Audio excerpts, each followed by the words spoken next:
some of the ways or the paths that these young men take in the film may not be our own, but we know men just like that. Exactly. So we're writing for those young people too. Their stories are very biographical and braided in.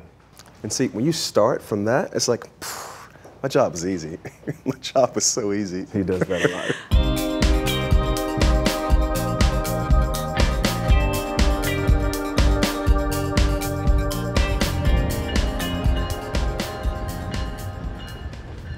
Who is you, Sharon? For a long time, try not to remember. It's about a group of people in a very sort of small section of Miami, but the story itself is global, really. It's about identity, community, family. Makes you feel all the feels. I find myself attracted to characters that are vulnerable in some way, and I feel like all the characters in this piece are vulnerable. They're black, brown, queer. It just touches on so many things that really resonate with me, so it was an easy thing to be a part of. Why's you looking at me like that for? One of the things that's important about this story is that it is one of the first pieces that is completely born out of memories, for me at least. And I think that was the genesis of it, trying to really piece back memories of growing up in Miami, growing up in the kind of fevered dream that the area is and that the whirlwind of my childhood was. I will say, the way this dude writes, I mean, TARELL creates with words these images that you can't see. Either you live them or you're experiencing them for the first time through his writing. And there was this really beautiful thing where we all decided right away that I didn't want to have one actor that could play all three parts. The way I describe it is, it's the same character, but he's become a different person. So we'll cast different people to play this character. I can kind of feel the vibe of TREVANTE and Alex and ASHTON in TARELL, and they just got the voice. And that was always the most important thing, was preserving the voice. I'm in a drama program, so my drama teacher, Miss Seidel, she said to everybody in the class, you know, go audition for this movie, try to see if you could get in the movie.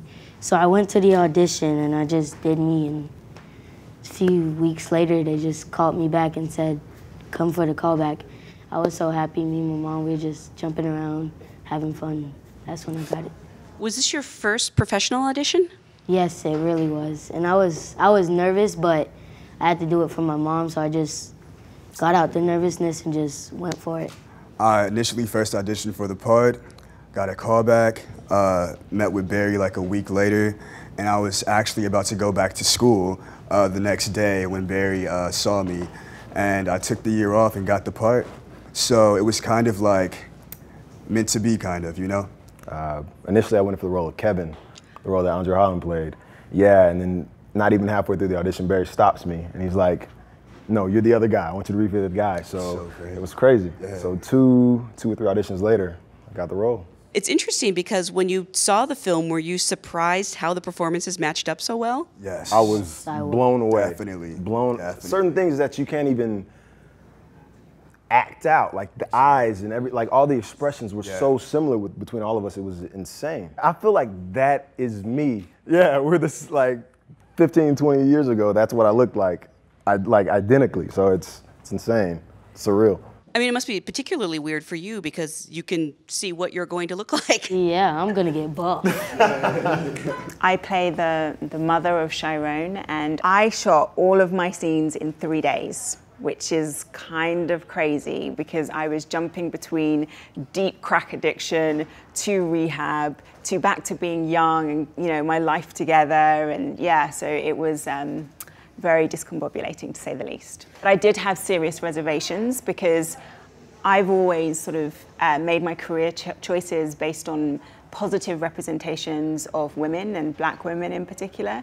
And I always said I'd draw the line at playing a crack addict.